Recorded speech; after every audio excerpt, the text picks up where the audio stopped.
Assalamu alaikum, урматтуу жамаат. Шашылыш түрдө 25 баш таза кандуу афган койлор сатууга чыгып атат.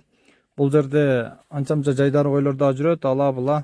Алар башка сатылбай тургандар, андан башка таза кандуу, мына ушундай таза жүнү түшкөн каралардан жана ак светлилардан биригип 25 баш афган кой сатылат. Жайгашкан дареги Каракулжа району, Лайтыла айылы.